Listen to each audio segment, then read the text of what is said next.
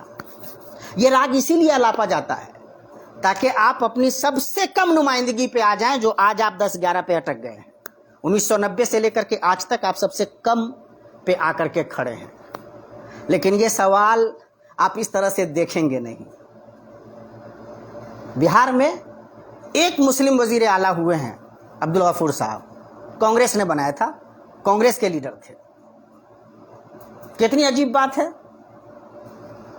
کچھ اور لوگ بھی دوسری ریاستوں میں ہوئے ہیں، عبد الرحمان انتولے کا نام سنا ہوگا آپ نے، مہاراشٹر کے وزیر اعلیٰ ہوئے، اسم میں ہوئے۔ پارٹی کی بنیادوں پہ جو لوگ اس باضابطہ سنگٹھن کا حصہ ہوتے ہیں، تو یہ نوبت کبھی کبھی آ سکتی ہے، ایسا ہو سکتا ہے کہ آپ ہی بنا دیے جائیں۔ لیکن یہ جو نعرہ بازی ہے نا، یہ نعرہ بازی آپ کو سوائے نقصان کے اور کچھ نہیں دے سکتی ہے۔ ان کو تو گھوشت کر دیا گیا تھا کہ وہ نائب وزیر اعلیٰ ہوں گے، ایک سیٹ نہیں جیت پائے۔ دیکھ لیجئے آج سہنی صاحب کا کیا حال ہے، سن آف ملا کدھر گئے۔ یہ جو جذباتی نعرے ہیں جو خاص طور سے الیکشن سے پہلے اٹھائے جاتے ہیں، یہ اچھالے جاتے ہیں، باضابطہ فضاؤں میں پھینکے جاتے ہیں، اور اس لیے پھینکے جاتے ہیں کہ آپ ان کا حصہ بن جائیں، ہم اور آپ بن جاتے ہیں۔ اس ڈسکشن کا کوئی فائدہ نہیں۔ اچھی طرح سمجھیے کہ جو صورتحال ہے ابھی ملک کی، اور خاص طور سے ہماری ریاست کی، یہ بھی ایک اچھی بات ہے۔ بہرحال کریڈٹ دینا چاہیے، سچائی کو قبول کرنا چاہیے کہ پچھلے چند سالوں میں خاص طور سے نتیش کمار نے جو حکومت کی ہے وہ قابل تعریف ہے، اس حیثیت سے کہ انہوں نے لا اینڈ آرڈر کا کوئی ایشو نہیں بننے دیا، اس کو ماننا چاہیے۔ ابھی بھی جو ایک اچھی اطلاع ہے وہ یہی ہے کہ نتیش کمار سینٹر میں موجود ہیں، آن دی ٹاپ ہیں، 85 سیٹیں انہوں نے جیتی ہیں، اور یہ اپنے آپ میں ہر طبقے کے لیے ایک اچھی خبر ہے۔ الیکشن ہونے کے بعد انہوں نے مندروں کا بھی دورہ کیا، درگاہ پہ بھی جا کر کے جو ان کا طریقہ ہے اس حساب سے وہ گئے، انہوں نے ایک طرح کا میسج بھی دیا کہ وہ سب کو ساتھ لے کر کے چلیں گے، جو ان کا طریقہ رہا ہے نتیش کمار کا۔ حالانکہ اس معاملے میں پھر کہتا ہوں، میں اپنی بات پہ بالکل قائم ہوں کہ وہ اس طرح سے سیکولر کبھی نہیں رہے جس طرح سے لالو جی رہے ہیں۔ لیکن بہرحال جو کریڈٹ دیا جانا چاہیے اور جو سچائی ہے وہ اپنی جگہ پہ قائم ہے کہ نتیش کمار اس حیثیت سے قابل داد ہیں کہ جو تھوڑا بہت ترقیاتی کام ہوا وہ تو ہوا ہی، لیکن لا اینڈ آرڈر کا جو ایشو ہے وہ باضابطہ طور پہ انہوں نے بہار میں نہیں بننے دیا، اور یہ بہرحال تعریف کے قابل بات ہے۔ اور یہی میں سمجھتا ہوں کہ اس پورے الیکشن کا ایک پوزیٹو بھی ہے۔ اگر آپ میرے نقطۂ نظر سے دیکھیے گا تو ایک تیسری بات اسی میں ایڈ کر دوں، شاید یہ پہلی مرتبہ ہے، مطلب پچھلی جو حکومت تھی نتیش کمار کی اس میں کوئی مسلم ان کا جیتا ہوا امیدوار نہیں تھا۔ اس مرتبہ بہرحال وہ زما خان صاحب جیت کر کے آئے ہیں، تو ایک کینڈیڈیٹ تو ان کا جیتا ہوا بھی ہے ان کے پاس، اس اعتبار سے بھی شاید یہ ایک قابل ذکر بات ہو۔ ورنہ جو جو نمائندگی کی بات کی طرف ہم جاتے ہیں تو آپ دیکھیں گے بی جے پی کوئی مسلم امیدوار دیتی نہیں. جدیو نے بہت کم امیدوار دیے تھے, وہ پہلے 11 دیتے تھے, 4 5 6 پلا کر کے انہوں نے لٹکا دیا تھا. رام ولاس پاسوان کی جو پارٹی اس میں سے ایک کینڈیڈیٹ دیا گیا تھا, اور وہ بھی اس علاقے میں جہاں سے کوئی نہ کوئی مسلم امیدوار ہی جیت کر کے آتا. بقیہ جو ان کے جتن رام مانجھی کی پارٹی ہے اس میں کوئی مسلم امیدوار تھا ہی نہیں. ادھر جب آپ آئیں گے جہاں آپ کو سب سے زیادہ شکایت تھی, وہ سب سے زیادہ نمائندگی آپ کو وہیں ملی ہوئی تھی. یہ بھی عجیب و غریب بات ہے کہ ہمیں جن سے سب سے زیادہ شکایت ہے نمائندگی بھی وہیں ملتی ہے, اور جب رزلٹ ان کے خلاف آتا ہے تو پھر چہرے ہمارے بجھ بھی جاتے ہیں. اور شکایت کا جو طریقہ ہمیں اپنانا چاہیے وہ ہم نے کبھی اپنایا نہیں ہے. میں کہتا ہوں آپ گٹھ بندھن کا حصہ بنیں, آپ سنگٹھن کا حصہ بنیں. سنگٹھن کا حصہ آپ بنتے نہیں, آپ پارٹی میں نہیں ہیں, آپ کے پاس سدسیتا نہیں ہے, آپ مختلف سطحوں پہ اس طرح سے پارٹی کا حصہ نہیں ہیں. جب پارٹی فیصلے لیتی ہے تو اس فیصلے میں آپ شامل نہیں ہیں. سوشل میڈیا پہ یہاں وہاں ہنگامہ کھڑا کر کے ہم سمجھتے ہیں کہ ساری چیزیں بدل جائیں گی. یہ کبھی نہیں بدلیں گی, آپ لکھ لیجیے. اسی طرح کا ہنگامہ ہم سوشل میڈیا پہ کرتے رہیں گے اور زمین ہمارے پاؤں تلے اسی طرح کھسکتی رہے گی جس طرح ابھی کھسکی ہے. میں آپ کو بتاؤں کہ یہ اس طرح کی جو پرجوش سیاست ہے یہ کوئی عقل مندی کی بات نہیں ہے. ایک اور بات, فیصل رحمان جیتے ڈھاکہ سے, بھائی جیت گئے, 178 ووٹ سے جیتے ہیں, جیت کی ایک خوشی ہوتی ہے, لیکن اس خوشی کو اس طرح سے مطلب سامنے لانا یا اس کو ایک طرح کی عجیب و غریب کیفیت میں بدل دینا, یہ کہیں کی کوئی عقل مندی نہیں ہے. یہ کون شعور آپ کو سکھاتا ہے؟ کس تہذیب کی نمائندگی کرتے ہیں آپ؟ تو ذرا سا اپنے شعور کا بھی پتہ دیں. جیت گئے آپ کے اگر نمائندے تو آپ کو شکر گزار ہونا چاہیے, اللہ کا شکر ادا کرنا چاہیے, اور جن لوگوں نے ووٹ کیا ہے ان کے تئیں آپ کے اندر ایک احساس ذمہ داری پیدا ہونا چاہیے کہ ہاں اب ہم کام کر کے دکھائیں گے. اس کی بجائے جو کیفیت دیکھنے کو ملی یہ بہت افسوسناک ہے. اب اس طرف آئیے, جو رزلٹ آنے کے بعد کانگریس نے بطور خاص سوالات اٹھائے ہیں. دیکھیں یہ سوالات ناجائز سوالات نہیں ہیں. کانگریس اس پورے مدعے کو لے کر کے, ووٹ چوری کے مدعے کو لے کر کے یا چناؤ آیوگ کے کردار کو لے کر کے آج سے نہیں پچھلے کئی مہینوں سے اور مختلف دلائل کی روشنی میں پریزنٹیشن دے کر کے بتا رہی ہے کہ اس کے جو عدم اطمینان کی وجہ ہے وہ کیا ہے.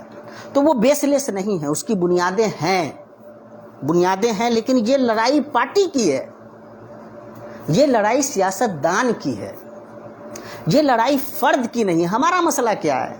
میں جو آپ سے گزارش کرنا چاہتا ہوں, جب بھی کوئی رزلٹ آتا ہے جو ہمارے مطابق نہیں آتا ہے تب ہم EVM کا معاملہ لے کر کھڑے ہو جاتے ہیں, تب ہم ووٹ چوری کا معاملہ لے کر کھڑے ہو جاتے ہیں. یہ عقل مندی نہیں ہے, یہ منفی سوچ ہے. اصل میں ہم اپنے آپ کو تسلی دیتے ہیں.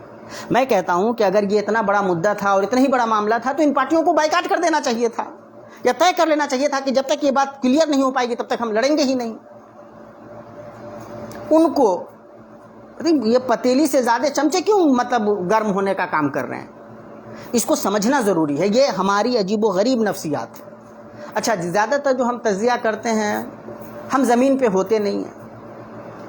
اپنے طور پہ ابھی جب رزلٹ آنے والا تھا, ایگزٹ پول مختلف بڑی جو میڈیا کی کمپنیاں ہیں وہ ایگزٹ پول اپنا پیش کرتی ہیں, ان کے جو اندازے ہیں وہ سامنے رکھتی ہیں.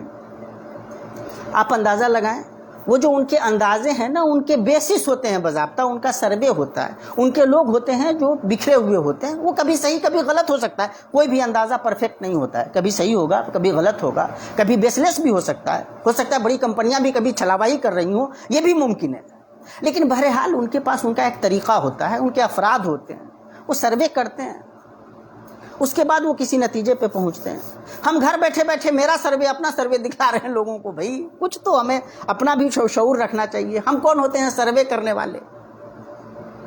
یہ ہمارے پاس اس سروے کے لیے یا ہم جو اپنا ایگزٹ پول لوگوں کو دے رہے ہیں اس کے لیے ہمارے پاس کوئی بیس ہے؟ ہم نے چیک کیا ہے, ہمارے افراد تھے تمام, پوری ریاست میں ہم پھیلے ہوئے تھے. تو ان چیزوں پہ ذرا سا شعور کی نگاہ ڈالنی چاہیے. تو چونکہ ہم اپنے طور پہ ایک ذہن بناتے ہیں کہ ہاں اتنا ووٹ, اتنا فلانے کا ووٹ ہے, اتنا فلانے کا ووٹ ہے, تو اتنا ووٹ ہو جائے گا اور جیت جانا چاہیے. ایسے نہیں ہوتا ہے. زمین پہ جب آپ اتریں گے تو آپ کو پتہ چلا کہ ہم جو سوچ رہے تھے اس میں اور جو ہو رہا ہے اس میں آسمان و زمین کا فرق ہے. آپ کو بتا میں مختلف جگہوں سے ہمارے پاس جو ہمارے احباب ہیں جن سے بات چیت ہوتی ہے وہ پتہ چلا کہ بھائی لوگ بڑی قوت سے جدیو کو ووٹ کر رہے تھے, مسلمان بھی ان کے نمائندگان کو بڑی قوت سے ووٹ کر رہے تھے، ان کو جو سہولتیں ملی ہوئی تھیں ان کو یاد تھیں، کیا دوسری چیزیں یاد ہی نہیں تھیں؟ تو ہمارے کہنے کا مطلب یہ ہے کہ ہم جب اپنا ایک ذہن بناتے ہیں تو وہ صرف ذہن ہے، اس کے پیچھے کوئی باضابطہ دلیل نہیں ہے، اس کے پیچھے باضابطہ کوئی ڈیٹا نہیں ہے۔ اور جب وہ ذہن ہم نے جو بنا لیا اس کے مطابق رزلٹ نہیں آیا تو ہم پریشان ہو جاتے ہیں، پھر ہم وہ ای وی ایم میں گڑبڑ ہے تو ووٹ چوری کر لیا گیا۔ بھائی ووٹ چوری ہوا ہو تب یا ای وی ایم میں گڑبڑ ہو تب، یہ مسئلہ ہمارا اور آپ کا نہیں، فرد کا نہیں ہے، یہ اس پارٹی کا ہے۔ پیسے اس نے لگائے تھے، محنتیں اس نے صرف کی ہیں، سب کچھ اس نے کیا ہے، اس کو اس کا اتنا مسئلہ نہیں ہے جتنا ہمیں، اس کو سمجھنا ضروری ہے۔ اس لیے آپ کا جو یہ دکھ ہے وہ صحیح جگہ پہ نہیں ہے، یہ تکلیف آپ کی درست جگہ پہ نہیں ہے، اس تکلیف سے نکلیے۔ پارٹیوں کو یہ کام کرنے دیجئے، ان کی ذمہ داری ہے۔ پارٹی اگر آپ پارٹی سے منسلک ہے، کبھی وہ کال دیتی ہے جائیے، یہ آپ کی آزادی ہے، لیکن آپ یہ غم اپنے اوپر لے کر کے بیٹھے رہیں، یہ سمجھداری کی بات نہیں ہے۔ میں پھر کہہ رہا ہوں کہ میں چناؤ آیوگ کو کوئی کلین چٹ نہیں دے رہا، میرا ماننا ذاتی طور پہ اگر میرا موقف پوچھیے گا تو میں کانگریس کے ساتھ ہوں اس معاملے میں، لیکن یہ فرد انفرادی طور پہ یہ ہماری ذمہ داری نہیں ہے کہ جیسے ہی رزلٹ آوے تو اب ہم بلیم کرنے لگ جائیں، یہ سمجھداری کا تقاضا بھی نہیں ہے، اور آپ یقین جان لیجئے کہ اس راستے سے پھر کوئی تبدیلی رونما بھی نہیں ہو سکتی ہے، یہ والا دکھ ہمیشہ جاری رہے گا۔ اس سلسلے سے کی ایک اور بات، بھائی جب کوئی کسی سیاست کی مخالفت کرتا ہے، جیسے ہم اویسی صاحب کی سیاست کے قائل نہیں ہیں بہار میں، ان کی جو شناخت کی مسلم شناخت کی سیاست ہے ہم اس کے قائل نہیں ہیں، یا جن سوراج جس طرح سے ابھی پرشانت کشور آئے تھے، ہمیں نہیں لگا کہ وہ آدمی قابل اعتماد ہے، ہم نے دلائل کی روشنی میں اس سیاست کی مخالفت کی، ہم نے اویسی صاحب کی سیاست کی دلائل کی روشنی میں مخالفت کی، ہم نے پرشانت کشور صاحب کی مخالفت کی۔ اس کا یہ قطعاً مطلب نہیں ہے کہ ہم ان کا حق نہیں مانتے کہ وہ لڑیں، ہم کون ہوتے ہیں بھائی ان کو روک دینے والے؟ نہ ہماری صلاحیت ہے نہ ہم روک سکتے ہیں، لیکن یہ صلاحیت ہے ہماری، یہ جمہوری حق ہے ہمارا کہ ہم سوال کھڑے کریں، یہ جمہوری حق ہے ہمارا کہ ہم اپنی جو سمجھداری ہے وہ ساجھا کریں، ہم جو محسوس کرتے ہیں، ہم جس نتیجے تک پہنچتے ہیں وہ نتیجے ملت کے سامنے رکھیں۔ مجھے یاد پڑتا ہے بہت سارے لوگ جب کوئی چیز آپ پیش کرتے ہیں تو ان کو ظاہر ہے ان کا اپنا ایک ماننا ہوتا ہے، ان کی اپنی ایک رائے ہوتی ہے، وہ رائے آپ کی رائے سے ٹیلی نہیں کھاتی، تو وہ اب مطلب مختلف طریقے اپناتے ہیں۔ میرا ماننا یہ ہے کہ آپ کی رائے ہے، اس رائے کا احترام ہے، رائے صحیح ہو یا غلط ہو آپ جنتا کی عدالت میں رکھ دیجئے، جن کو سمجھ میں آئے گا قبول کر لیں گے، نہیں سمجھ میں آئے گا نہیں قبول کریں گے۔ ہم جو باتیں کہتے ہیں کیا ضروری ہے کہ ہماری ساری باتوں سے سارے لوگ سہمت ہوں؟ لیکن یہ ہمارا حق ہے کہ ہم یہ کہہ سکیں۔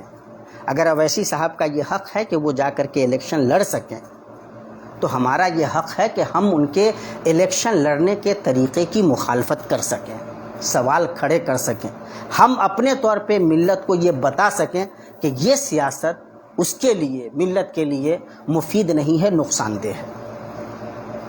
ظاہر ہے 28 سیٹوں پہ وہ لڑ رہے تھے، 5 سیٹیں وہ جیتے، اس کا مطلب یہ ہے نا کہ بھائی ہم جن لوگوں سے گزارش کر رہے تھے، 5 کم سے کم ایسے حلقے ہیں جہاں کے لوگوں نے ہم جیسے لوگوں کو قابل نہیں سمجھا کہ ہماری بات مانی جائے، ان کو مبارکباد ہے، اور وہ ایسا مطلب اس کے لیے وہ آزاد ہیں۔ لیکن یہ طے کر لینا جب سوال آپ کھڑے کریں کہ آپ روکنے والے کون ہوتے ہیں، بھائی روکتا کون ہے یار؟ ہم جب بی جے پی کو کہتے ہیں کہ آپ کو یہ سیاست نہیں کرنی چاہیے تو ہم فیکٹس ان کے سامنے رکھتے ہیں، ہم نقصان بتلاتے ہیں، ہم نے کب ان کو روک دیا ہے؟ آپ دیکھ لیجئے کہ وہ پروسپر کرتے چلے جا رہے ہیں۔ تو سیاست کو جہاں سے دیکھنے کی ضرورت ہے وہاں سے دیکھنے کی کوشش کیجئے۔ ہمارے وہ بہت سارے نوجوان دوست جو ابھی جوان ہوئے ہیں، پہلی مرتبہ انہوں نے ووٹ کیا ہے، یا اس سے پہلے 1-2 مرتبہ ووٹ کیا ہوگا، یا پچھلے چند سالوں سے وہ باضابطہ جوان ہوئے ہیں، بڑے ہوئے ہیں، اب سیاست کو دیکھ رہے ہیں، وہ جب پارٹی ہار گئی تو بدحواس ہو گئے۔ نہیں بھائی، پارٹی ہاری ہے، 5 سال کے بعد پھر موقع ملتا ہے، اور یہ 5 سال گزر جاتا ہے، پتہ نہیں چلتا ہے، اس کو اتنا سیریس نہیں لینا چاہیے۔ اور سب کچھ جہاں آپ کو لگ رہا ہو کہ سب کچھ ختم ہو گیا ہے، وہاں بھی بہت ساری چیزیں باقی رہتی ہیں، اتنا ہتاشا نہیں ہونا چاہیے۔ اور آپ یاد رکھیے کہ چناؤ سے پہلے بہت ساری باتیں کہی جاتی ہیں، اس لیے تاکہ آپ کو پرووک کیا جا سکے۔ چناؤ سے پہلے بہت ساری باتیں اس لیے کی جاتی ہیں آپ کو ورغلایا جا سکے، بہت ساری باتیں اس لیے کی جاتی ہیں کہ آپ کو آمادہ کیا جا سکے۔ اویسی صاحب کو پتہ ہے کہ بہار میں کوئی مسلمان وزیر اعلیٰ نہیں ہو سکتا، ان کو اچھی طرح معلوم ہے، جہاں سے ہیں وہاں تو کبھی کوئی ہو ہی نہیں پائے گا، اچھی طرح ان کو معلوم ہے۔ وہ آپ کو آپ کو آمادہ کر رہے تھے کہ آپ ووٹ کریں، جملہ بازی تھی جیسے بی جے پی والے کرتے ہیں، تو ان چیزوں کو لے کر کے اتنا جوش میں نہیں آتے۔ پولیٹکس کا اپنا ایک طریقہ ہوتا ہے، بولنے کا اپنا ایک طریقہ ہوتا ہے۔ جب پولیٹکس ہو جاتی ہے، وہ انتخابی ریلیاں ختم ہوتی ہیں، ریاست پھر اسی طریقے سے چلتی ہے جس طرح سے چلتی ہے، کام اسی طرح سے ہوتا ہے، رشوت دیجیے اور کام ہوگا، جس طرح سے بہار، یو پی، دلی وغیرہ میں ہوتا رہا ہے اسی طرح سے چلتا ہے۔ تھوڑے بہت جو اثرات ان بنیادوں پہ نظر آتے ہیں وہ بہرحال نظر آتے ہیں، ہم ان کا انکار نہیں کرتے۔ بدحواس ہونے کی ضرورت نہیں ہے، مایوسی میں جانے کی ضرورت نہیں ہے۔ جو کینڈیڈیٹ آپ کا آج ہار گیا ہے وہ کل جیت بھی سکتا ہے، جو آج جیتا ہے وہ کل ہار بھی سکتا ہے، اسی طرح سے چلتا رہتا ہے۔ کوئی بھی جب جیت کر کے آتا ہے تو اس کا ایک منوبل ہوتا ہے، اس کو لگتا ہے کہ اب اقتدار اس کے ہاتھ میں ہمیشہ کے لیے آ گیا، اس کے ہاتھ سے نہیں جائے گا، اور جب اقتدار جاتا ہے تو اس کو لگتا ہے کہ لو یہ تو پھسل گیا۔ اور آپ یقین جان لیجئے کہ یہ ریت ہے، جب زیادہ مٹھی ٹائٹ کی جاتی ہے تو پھسل جاتی ہے، اس لیے زیادہ پریشان ہونے کی ضرورت نہیں ہے۔ ہمارے وہ نوجوان دوست، بہت سارے نئے لڑکوں کو دیکھا وہ اس طرح سے اپنے دکھ کا اظہار کر رہے ہیں۔ میرے بھائی تکلیف ہو سکتی ہے اور یہ کوئی بری بات نہیں ہے، لیکن اب اس کے لیے اتنا پریشان ہونے کی ضرورت نہیں ہے۔